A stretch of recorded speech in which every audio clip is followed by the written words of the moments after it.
Agora é hora de entrevista bastante importante aqui no 360, Débora Bergamasco. A gente recebe a deputada federal por São Paulo e presidente nacional do Podemos, Renata Abreu. Deputada, sempre um prazer recebê-la aqui no nosso jornal.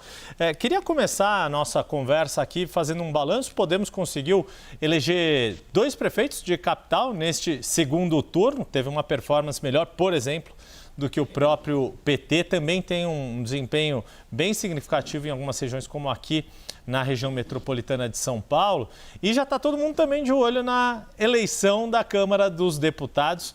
Queria que a senhora fizesse um balanço de como se desempenhou o Podemos e o quanto o partido, cujo líder estava lá hoje ao lado do Hugo Motta, está pronto ou ainda vai discutir apoio ao deputado dos Republicanos para a sucessão de Arthur Lira. Boa tarde, bem-vinda. Boa tarde, Yuri. Boa tarde, Débora. É uma alegria estar com vocês. E realmente a gente está muito feliz com o resultado do Podemos, né? Disputamos 6 prefeituras de segundo turno e ganhamos 4, né?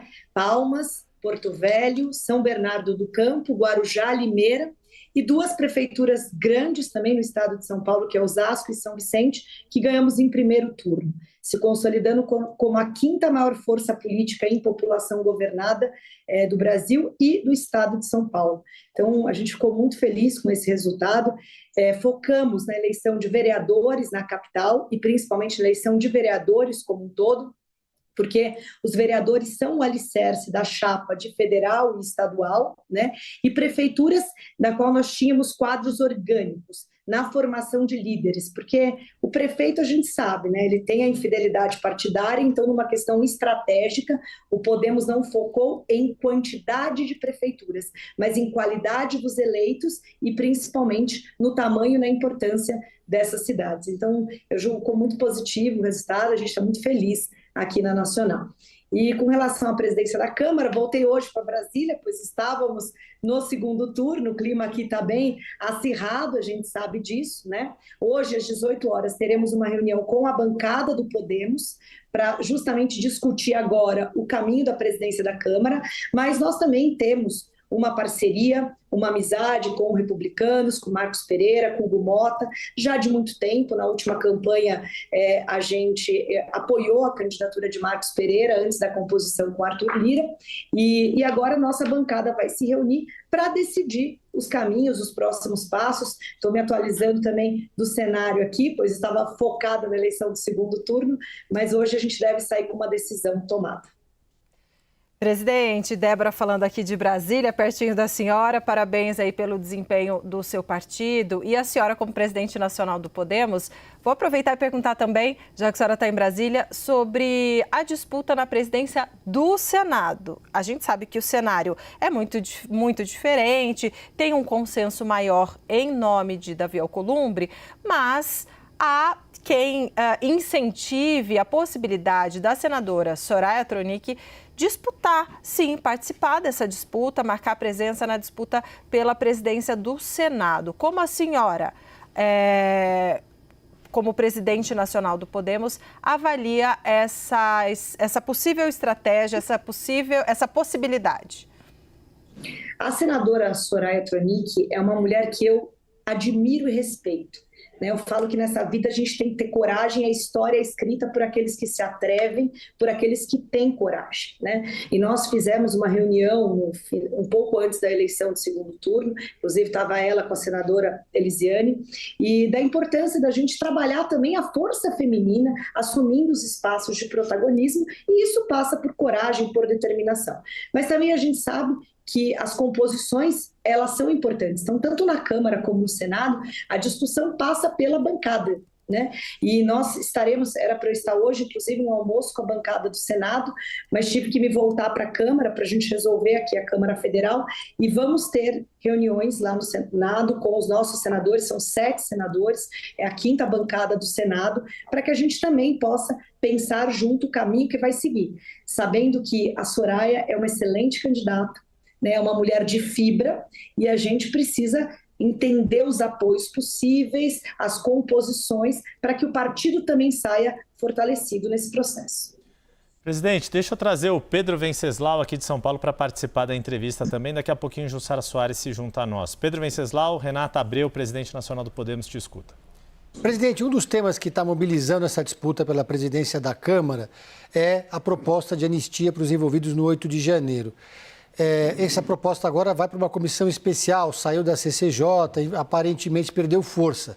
Eu queria saber qual é a posição do Podemos, da senhora, em relação a essa proposta, e se a senhora avalia que, politicamente, a questão da anistia ela tem a adesão apenas daquela ala mais radicalizada do Congresso Nacional.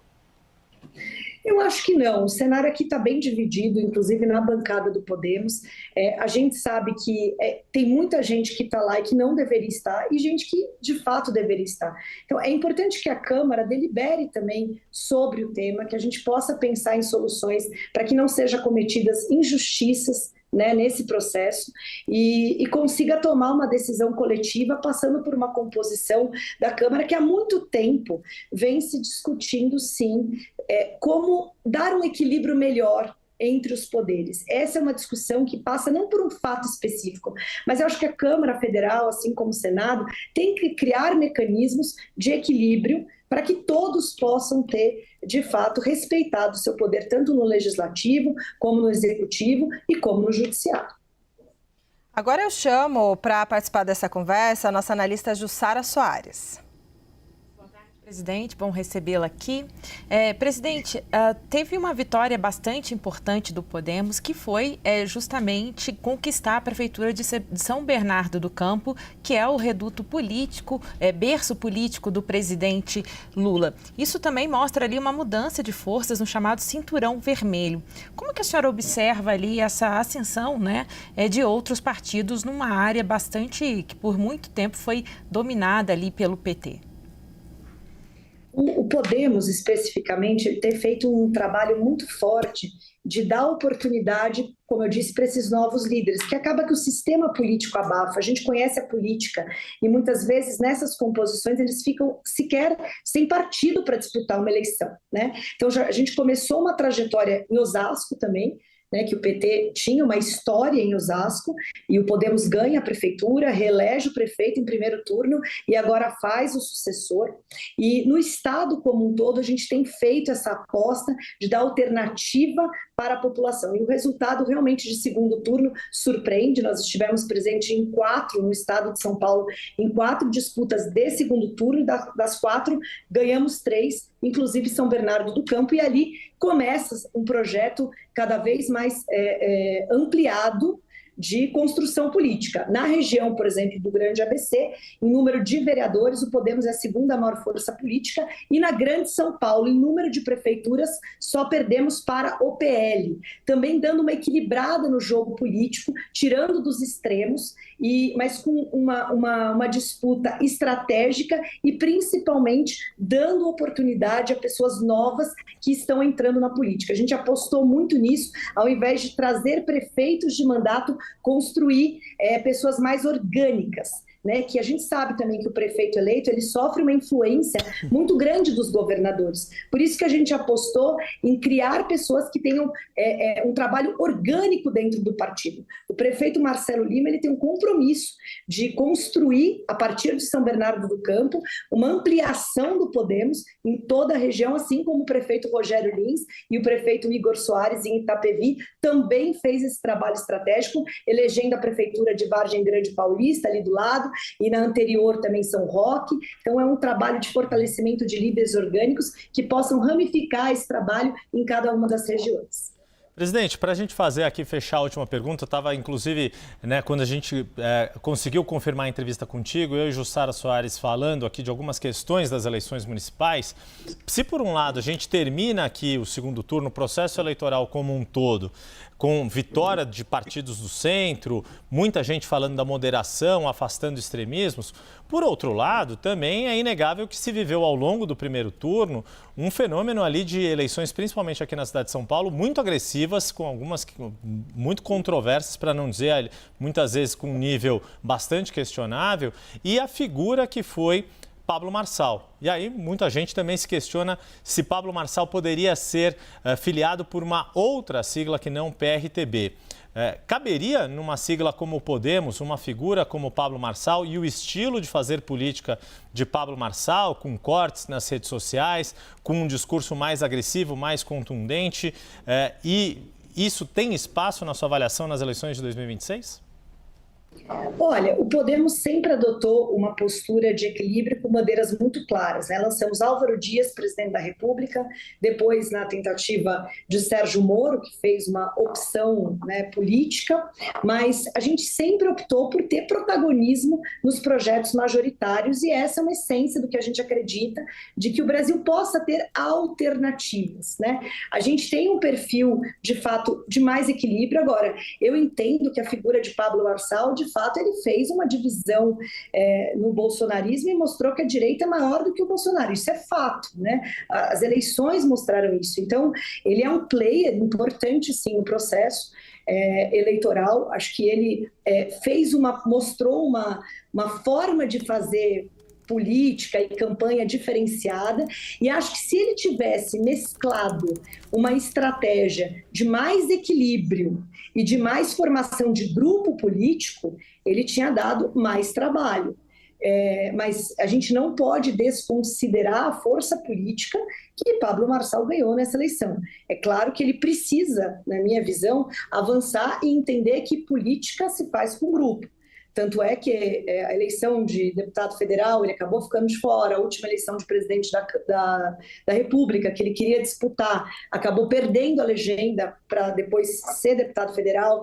Então, é importante que os players da política estejam num grupo, dialogando e com estratégia. Eu ainda acredito que uma boa estratégia, com um produto de equilíbrio, ele tende a ser mais efetivo. E realmente o Podemos mostrou que isso é verdade. Fomos para o segundo turno, na maior parte das cidades, no segundo lugar. Porto Velho, por exemplo, né, a Mariana quase ganhou a eleição no primeiro turno. A gente foi, né, na raspa do tacho para o segundo turno, mas com um candidato sem apoio dos extremos, a rejeição conta muito no segundo turno. Palmas, a mesma situação, fomos para o segundo turno com muita dificuldade. No segundo turno, a candidata que tinha apoio do extremo perdeu a eleição. Então, a estratégia para se ganhar grandes prefeituras, governo de estado e uma presidência da República, ela passa por uma estratégia também de chegar no segundo turno com perfis mais equilibrados, salvo se estiver os dois extremos, aí sim você tem uma incógnita, que era o caso se fosse Boulos e Pablo, seria uma incógnita do resultado da eleição. Mas num cenário de Nunes com Boulos, eu entendia que o Nunes ia ganhar a eleição muito forte, porque uma rejeição pequena, um homem equilibrado, né, com uma avaliação de governo boa, era muito difícil ele perder aquela eleição. Deixa eu ver o nosso pessoal. Opa, vai lá, Jussara. Voltou, Jussara. Uma última pergunta aí que ficou quicando. O Podemos tentou lançar o hoje senador Sérgio Moro à presidência. Acabou não se concretizando. Tem a possibilidade de, numa negociação para atrair Pablo Marçal, Podemos investir numa candidatura, o Podemos pode investir numa candidatura a presidente de Pablo Marçal? Olha, política, como eu disse, se faz em grupo. Né? Então, todas as decisões partidárias do Podemos, ela passa por ouvir os deputados federais, os senadores da República, o nosso time, os prefeitos. Então, não pode ser uma decisão somente da Executiva Nacional, precisa ser uma decisão coletiva. Né? A gente tem um foco muito importante, sim, de eleger os deputados federais, reeleger os nossos senadores, e eu, pessoalmente, gostaria muito de lançar um candidato à presidência da República. Mas é importante que isso tenha apoio do grupo, é importante que os prefeitos estejam engajados, que os deputados estejam engajados, mas o meu sonho, enquanto dirigente partidária, é apresentar uma alternativa, sim, para o país. Uma alternativa de equilíbrio, uma alternativa que tenha capacidade de escutar, uma alternativa que consiga representar os anseios de parte da população do Brasil que busca esse caminho. Né? Pablo Marçal é um player importante, mas é importante também que compreenda se ele está disposto a fazer um caminho como o Podemos tem feito. Então, é uma decisão que passa por um grupo político, mas que essa peça importante também tem que estar alinhada com a vontade e com os anseios do partido que ele escolheu. Eu entendo a política dessa forma.